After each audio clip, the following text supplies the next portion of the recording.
पश्यन्नात्मनि मायया बहिर्बोध भूतं यथा निद्रया यः साक्षात् कुरुते प्रबोध समये स्वात्मानमेवाद्वयम् तस्मै श्रीगुरुमूर्तये नमः इदं श्रीदक्षिणामूर्तये।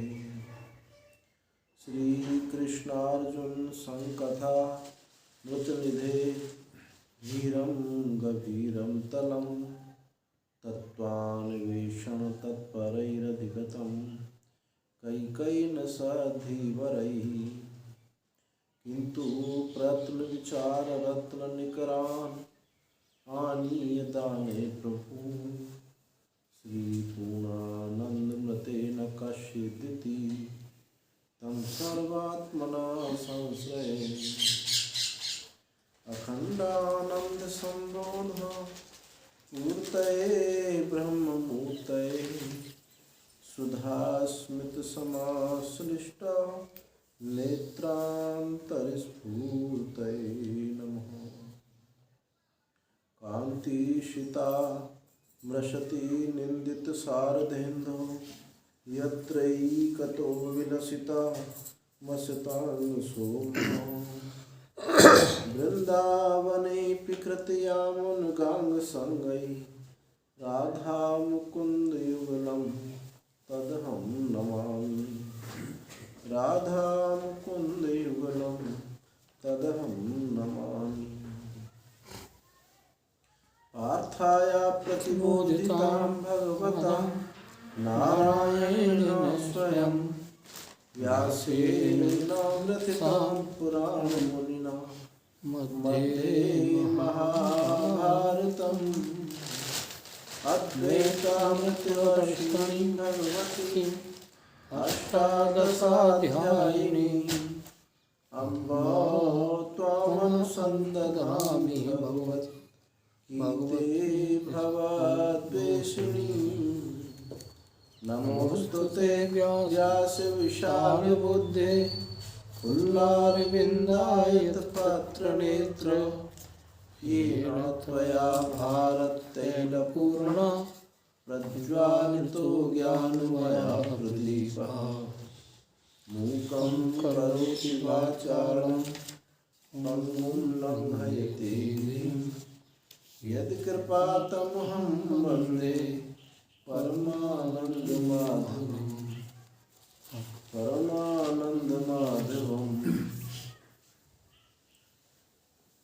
14वें अध्याय में 14वें श्लोक से पाठ करेंगे।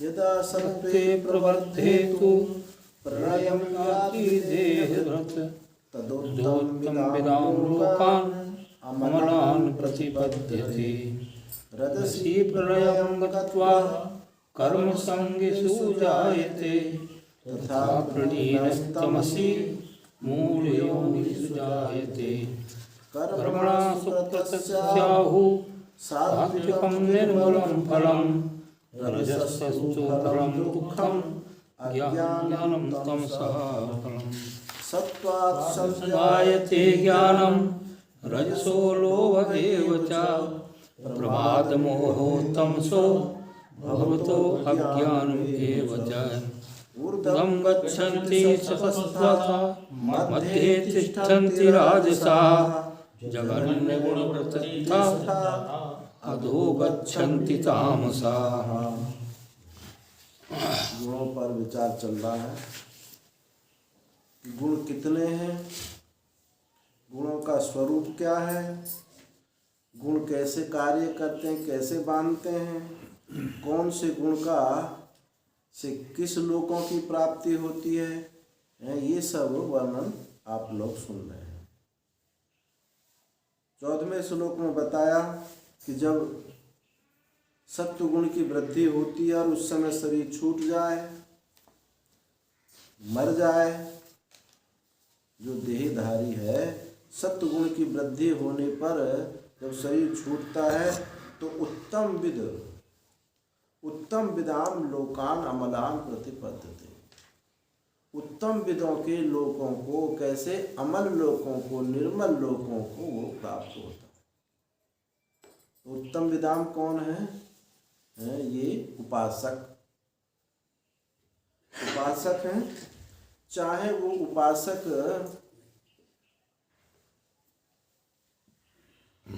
सगुण निराकार का हो, सगुण साकार का हो, या निर्गुण निराकार का उपासक। एक निर्गुण निराकार का ज्ञान होता है, एक निर्गुण निराकार की उपासना होती है। उपासना इनमें कोई सी भी हो, उनके उसी के अनुसार उन्हीं लोकों की प्राप्ति होती है। जो सगुण साकार हैं, शिव हैं, राम हैं, कृष्ण हैं, देवी हैं, इन्हीं के लोकों की प्राप्ति होती है। किसी को साकेत लोक की, किसी को वैकुंठ लोक की, किसी को गोलोक की, किसी को कैलाश लोक की प्राप्ति होती है। और जो सगुण निराकार हैं उनको ये सत्यलोक आदि की प्राप्ति, सत्यलोक की प्राप्ति होती है। ये सत्यलोक का हो, ब्रह्मलोक का हो, सब उन्हीं के ये आवांतर भेद हैं। इनमें ऐसा नहीं है कि बिल्कुल भिन्नता हो इन लोकों में, वो बात इनमें नहीं है। जहाँ अर्ची मार्ग और धूम मार्ग का वर्णन उपनिषदों में आया है, तो वहाँ अर्ची मार्ग से, देवयान मार्ग से जाने वाले जो जीव हैं वो विद्युत लोक तक वो जाते हैं, फिर वहाँ से अमानव पुरुष उनको ले जाता है और वो ब्रह्म लोक में वास करता है। तो इन उत्तम विदाम लोकों को, उपासकों के लोकों को प्राप्त होता है। वहाँ वही उपासकों की मुक्ति है। एक मुक्ति को उपनिषद है। मुक्ति को उपनिषद में श्री राम जी से हनुमान जी ने प्रश्न किया कि भगवान मुक्ति क्या है और कैसे इस जीव की मुक्ति होती है। तो राम जी ने उत्तर दिया हनुमान जी को कि हनुमान उपासना से प्राप्त होने वाली मुक्ति ये 5 प्रकार की है। सालोक्य, सामीप्य, सारूप्य, सायुज्य, सृष्टि, प्रकाम्य, ये मुक्ति जो है ये उपासना से प्राप्त होती है। और जो कैवल्य मुक्ति है वो ज्ञान से प्राप्त होती है। जो ये उपासना से प्राप्त होने वाली मुक्ति है,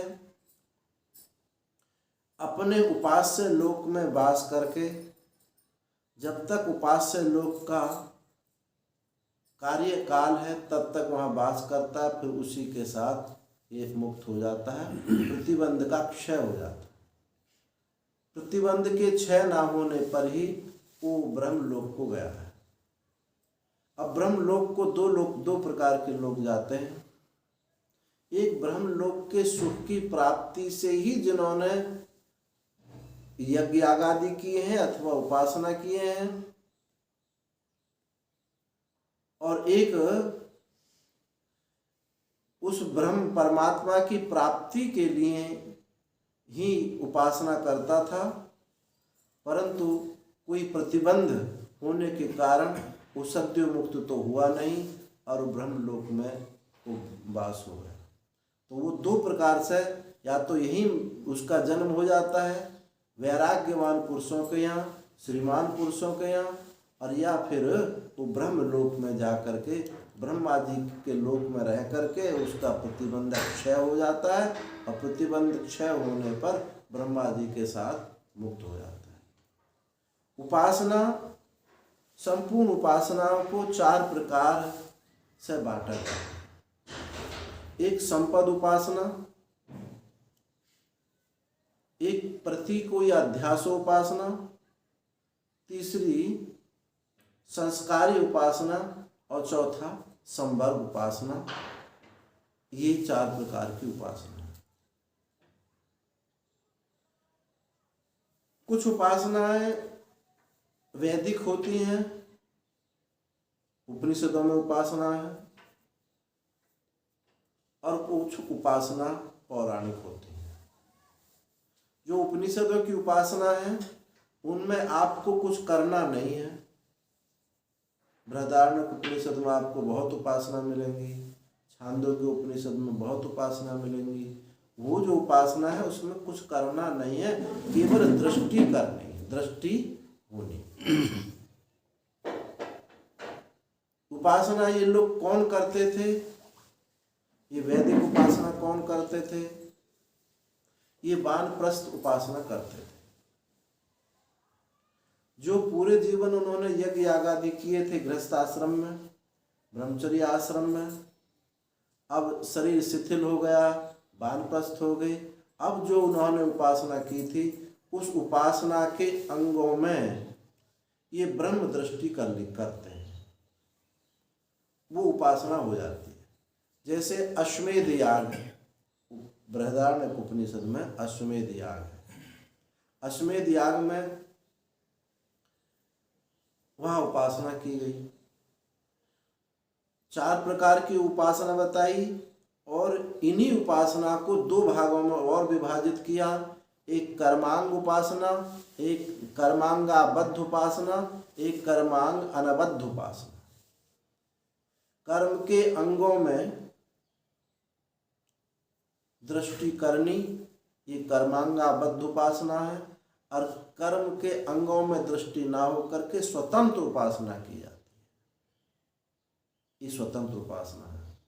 अब जैसे अश्वमेध याग है, अश्वमेध याग भी है और अश्वमेध उपासना भी है।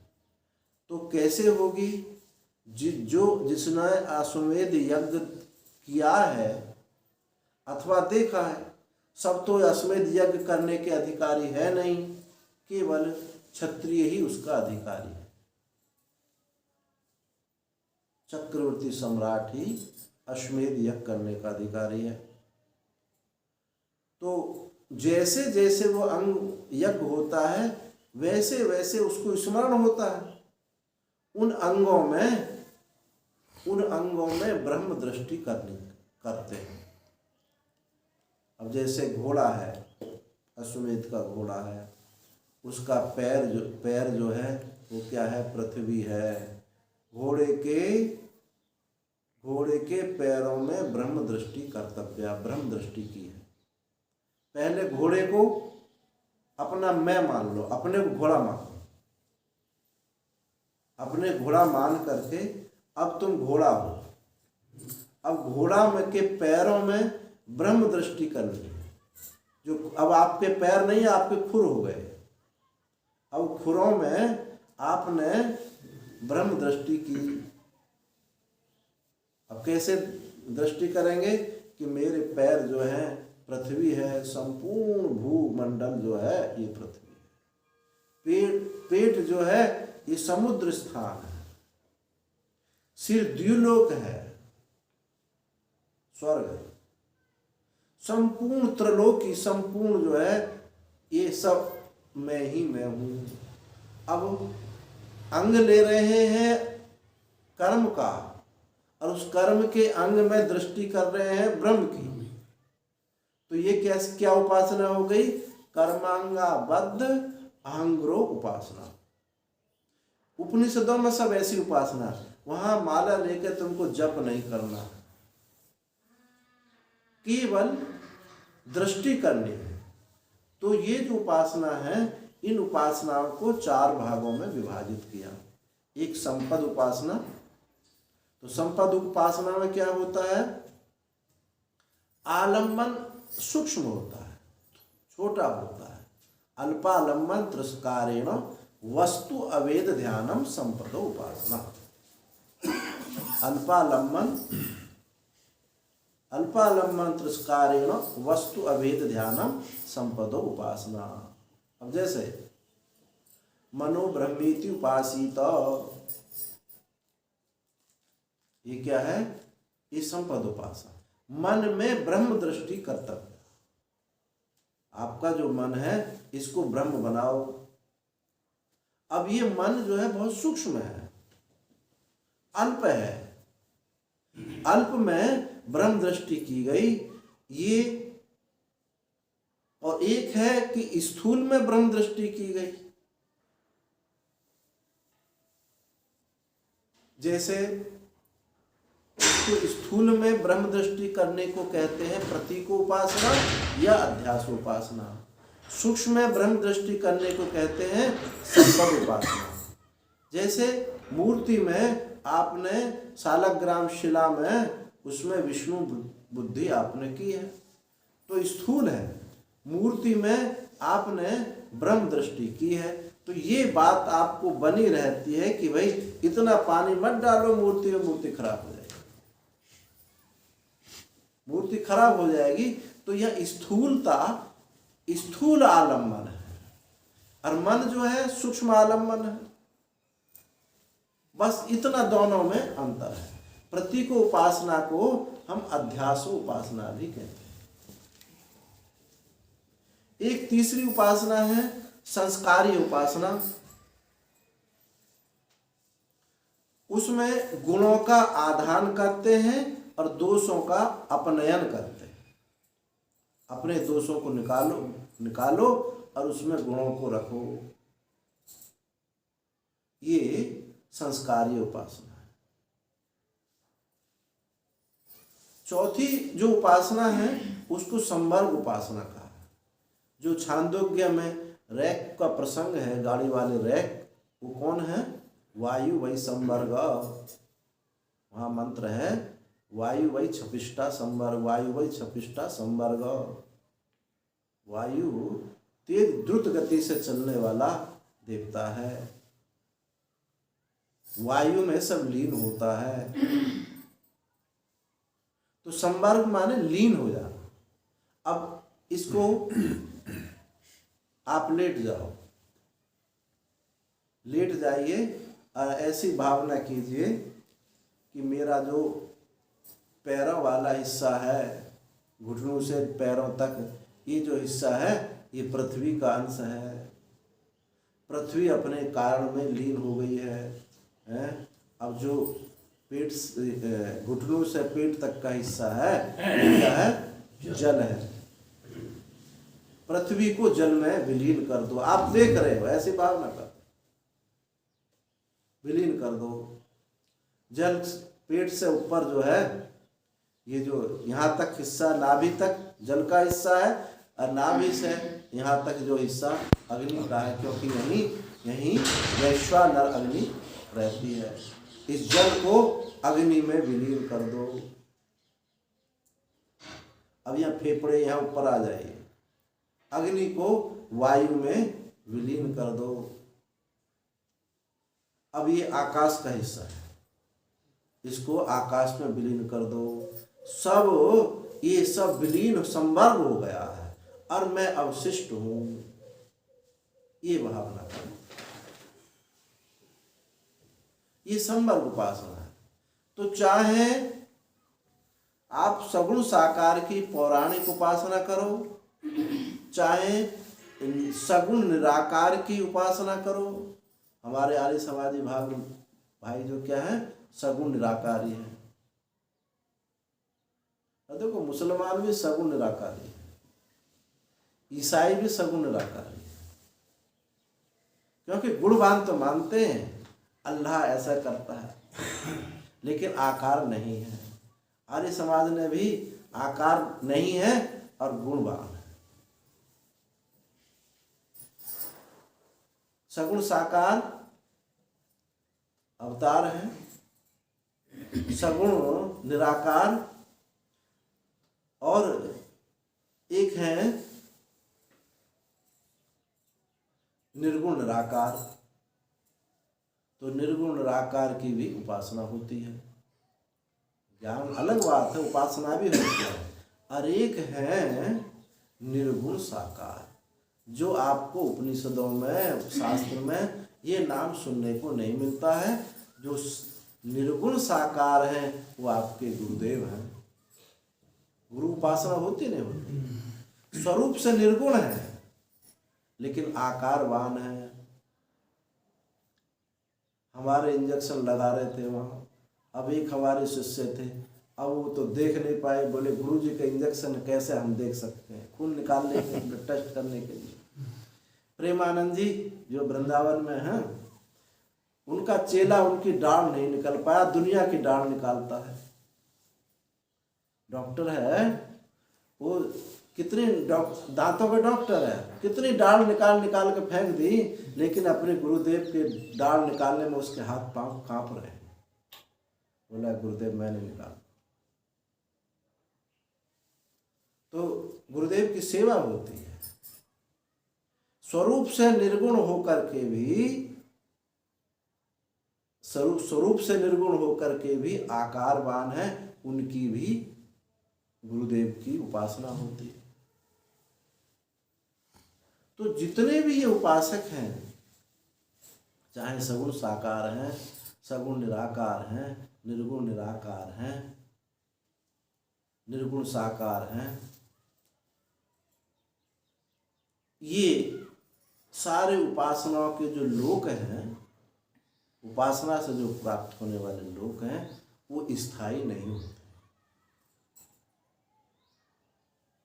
वो जब तक लोक हैं तब तक उसमें हम वास करेंगे और फिर अपने उपास्य के साथ सत्ता सामान्य स्वरूप में स्थित हो जाते हैं। और जो इस निर्गुण निराकार का ज्ञान है, उपासना में भाव है और निर्गुण निराकार में दृष्टि है, एक सर्वात्म भाव है, एक सर्वात्म दृष्टि है। सब में भगवान है, सब भगवान है, ये भावना कर रहा है। कुत्ता में, बिल्ली में, गाय में, घोड़ा में, सब में भगवान है और अपने को अलग बचा कर रखता है। पराभक्ति क्या है? सब में ईश्वर को देख रहा है परंतु अपने को अलग रखता है कि ये मैं तो ईश्वर नहीं हूं, सब ईश्वर है। ये जब अपने में भी ईश्वरत्व को देख लेता है, सब में देखता अपने में देख लेता है, तो फिर वह द्वैत का भाव खत्म होता है। वो द्वैत भाव खत्म होता है, वो ज्ञान है। सर्वात्म दृष्टि, सर्वात्म भाव, सर्वात्म भाव ये उपासना है, उसके साथ तादात्म्य हो जाता है। सर्वात्म दृष्टि में आकार नहीं रहता है, एक सत्ता सामान्य रूप से वही स्थिति है। उपासना जब भी होती है, व्यापक की होती है, अनंत की होती है। उपासना सब कर रहे हैं, कोई धन की कर रहा है, कोई पुत्र की कर रहा है, कोई पत्नी की कर रहा है, कोई दोस्त की कर रहा है, उपासना कर रहे हैं। लेकिन जो आपके उपास्य हैं, पुत्र है, धन है, वो व्यापक नहीं मानते। यदि उसको व्यापक मान लें, अनंत मान लें, तो आप ईश्वर की उपासना करेंगे। आपने जो राग है, स्नेह है, वो तो आपने दिया उनको, पर उपास्य के स्वरूप को नहीं जानते। उपास्य को कल्पित, उपास्य को सीमित मानते हैं, अल्प मानते हैं।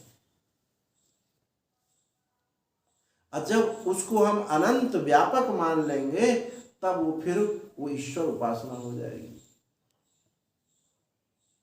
पतिव्रता स्त्री अपने पति को परमेश्वर मानती है। अब वहाँ ईश्वर की उपासना है, वह जीव उपासना नहीं है, ईश्वर उपासना है।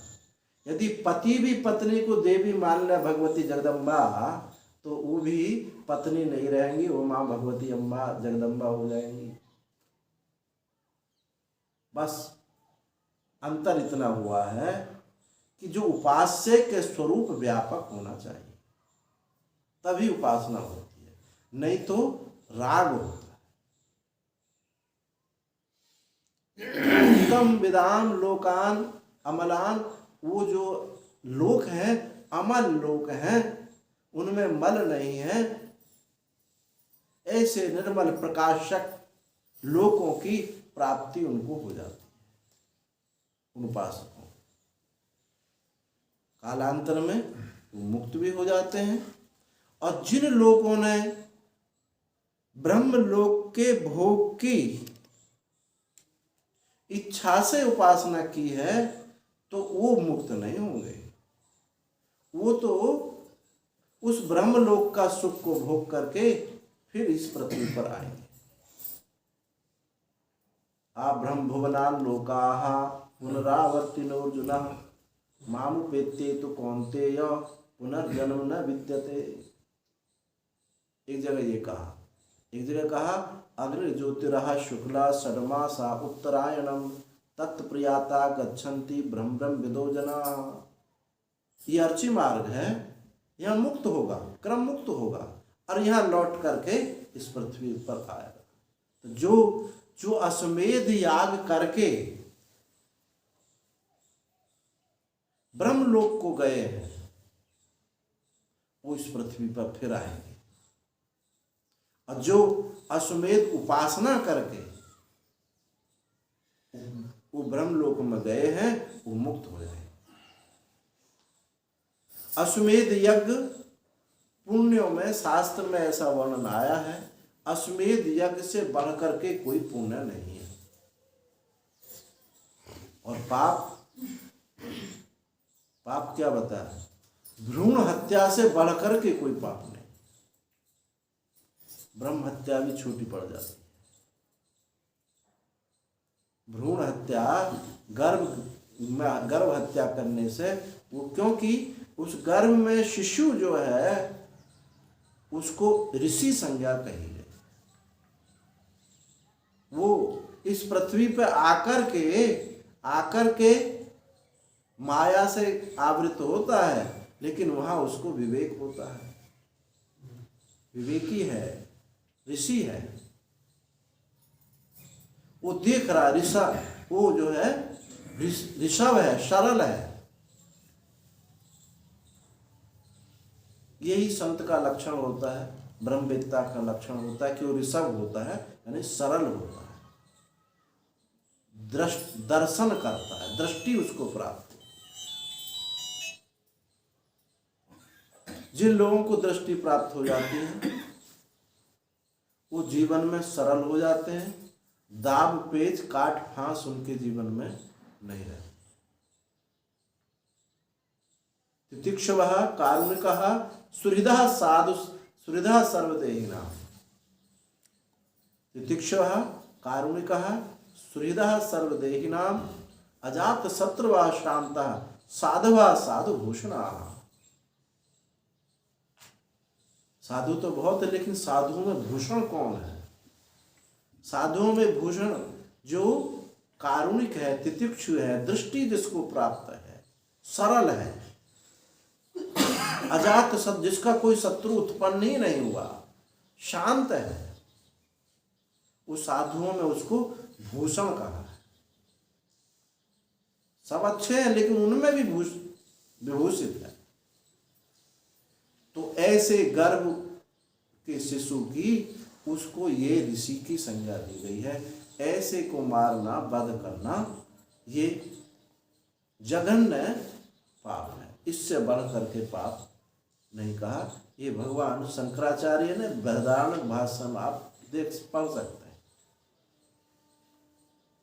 तो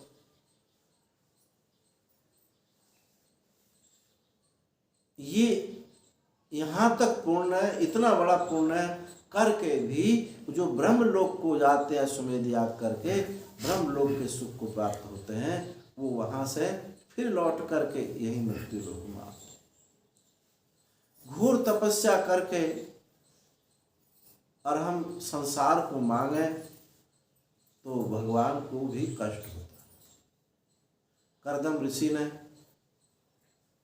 घोर तप किया, घोर तप किया, किस लिए किया था कि एक सुशील कन्या से मेरा विवाह हो जाए। भगवान ने दर्शन दिए, भगवान ने दर्शन दिए तो भगवान की आंखों से आंसू निकले। जो आंसू निकले वही बिंदु सरोवर हो गया। गुजरात में देखिए, उसी को बिंदु सरोवर कहा। भगवान के आंसू क्यों निकले? अरे इतना घोर तप करके तुमने अपना विवाह करने की बात सोची है, ये कहाँ सोने को तुमने राख में मिलाया है, इसलिए भगवान के आंसू आ गए। लेकिन भगवान ने ये उनको विवाह भी कराया और स्वयं उनके घर भी पुत्र के रूप में कपिल भगवान आए। और जब कपिल भगवान आए, जिसके घर में भगवान आए जाना नहीं चाहिए, लेकिन कर्दम चले गए, कर्दम नहीं रुके। उनको मालूम था कि मैं अभी बहुत लंबे समय से फंसा हुआ था, अब पुत्र स्नेह मुझे हो गया, और ऐसे ये तो ऐसे ऐसे नटखट हैं, अगर मैं इनके स्नेह में बंध गया तो मेरा मार्ग प्रशस्त नहीं होगा, मैं फिर इस संसार में लौटूंगा, क्योंकि एक बार तपस्या करके फिर मुझे लौटना पड़ा, और अब तो फिर मैं जा ही नहीं पाऊंगा।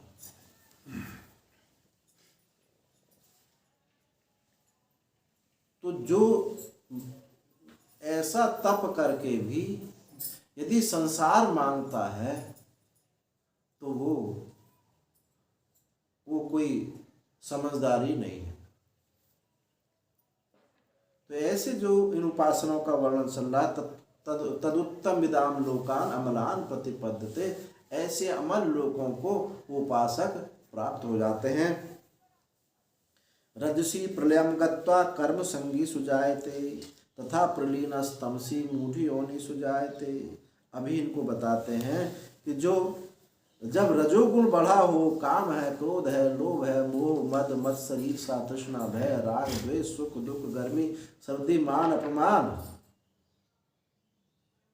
इनमें जो फंसा है, कर्म में फंसा है, प्रवृत्ति में फंसा है, और जब उसका शरीर छूट जाता है, भले ही तुम खूब चिल्ला चिल्ला कर कहो कि बाबा सीताराम बोलो, सीताराम बोलो, बाबा कोई सीताराम नहीं बोलते।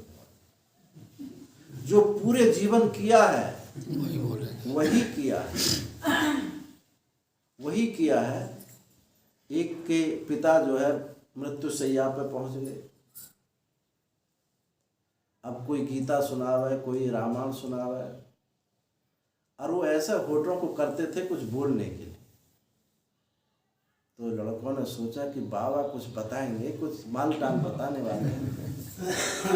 डॉक्टर साहब कहा कि तुम चाहे इंजेक्शन 50,000 का लगा दो, पर इनको एक बार बुलवा दो, बस ये कुछ कहना चाह रहे हैं। एक इंजेक्शन लगाए, वो बोले तो क्या बोले, तुमको दिखाई नहीं देता सामने बछिया कपड़ा खा रही है, तुमको ना दिखाई दे रहा अभी तक ये बछिया कपड़ा खाए जा रही है, तुम बिल्कुल अंधे हो रहे हो।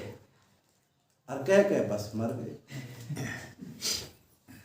तो उस समय भी जिन्होंने भजन नहीं किया है, ये ऐसी चीज नहीं है, जिन्होंने अभ्यास नहीं किया है, भजन अभ्यास नहीं किया है, सत्संग नहीं किया है, तो उनको मरते समय ये बछिया कपड़ा यही सब दिखाई देते हैं, कुछ नहीं दिखाई देता।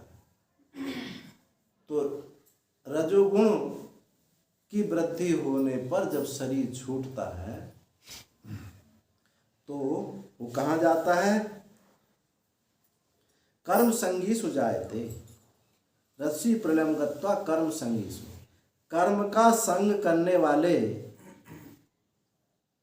वालों में उनका जन्म होता है। तो कर्म का संगी कौन है? कौन करता है कर्म का संग? ये मनुष्य ही कर्म संगी, पशु कर्म संगी नहीं है, यानी उसको मनुष्य लोक की प्राप्ति होती है। पशु तो ये भोगते हैं, प्रारब्ध, अपने प्रारब्ध को भोगता है। देवता भी अपने प्रारब्ध को भोगते हैं, लेकिन मनुष्य ये प्रारब्ध भी भोगता है और ये कर्म करता है, पुरुषार्थ करता है। यही मनुष्य की विशिष्टता है कि इस मनुष्य जन्म में आप चाहो तो इससे मुक्त हो सकते हैं, और मुक्त ना होना चाहो तो संसार में और भटक सकते। ये ऐसी लेबोरेटरी है कि यहाँ आप प्रयोग करके मुक्त हो सकते हैं, और नहीं तो दुराचार, व्यभिचार, अनाचार करके ये बस नरक को जाएंगे। पशु योनियों को, स्थावर पेड़ पौधों की योनियों को भी प्राप्त हो सकता है। इसलिए सावधान किया जाता है कि सावधान मनुष्य, सावधान कि तुम्हारे पास समय है, सावधान हो जाओ। जिसमें तुम लगे हुए हो, ये तो अनेक जन्म जन्मांतरों में आप ये करते रहे हैं, ये भोगते रहे हैं। अनेक जन्मों में आपने घर बनाए हैं, अनेक जन्मों में संतान उत्पन्न की है, बच्चों का पालन पोषण किया है। कौन से जन्म में नहीं किया? पशु पक्षी ऐसे सुंदर सुंदर घोंसला बनाते हैं पक्षी कि पानी की एक बूंद नहीं जाती उसमें। हवा आंधी आती है, पेड़ उड़ता रहता है, लेकिन वो टूट के गिरते नहीं। आपसे ज्यादा समझदार है, ये मत समझो कि हम समझदार हैं। तुमको तो डर रहता है भूकंप आया कहीं से दरार न पड़ जाए, उनको डर नहीं है। और इतने समझदार हैं कि जब भूकंप आता है तुम तो सोते रहते हो, उनको पता चलता है कि भूकंप आ रहा है, आंधी आ रही है, वर्षा आ रही है, तो पता चलता है, चींटी अंडा लेकर अपना रास्ता बदल देते हैं कि अब वर्षा आ गई। त्रिकालदर्शी है नहीं है? पक्षी पशु त्रिकालदर्शी है, आगे की देख रहे हैं, फिर भी उस भोग योनि में है, क्योंकि उन्होंने इस मनुष्य जन्म का सदुपयोग नहीं किया, भजन नहीं किया। इतनी समझदारी होकर के भी यही भोग भोगते रहते हैं। तो जो रजोगुण में शरीर छूटता है, तो कर्म संगी सु बहुत आयत कर्म में लगने वाले, जिनका कर्म पीछा छोड़ता नहीं है, वो कर्म यदि उस कर्म का सदुपयोग करें, उस कर्म में दृष्टि लगा दें, बेवकूफी से ना करें,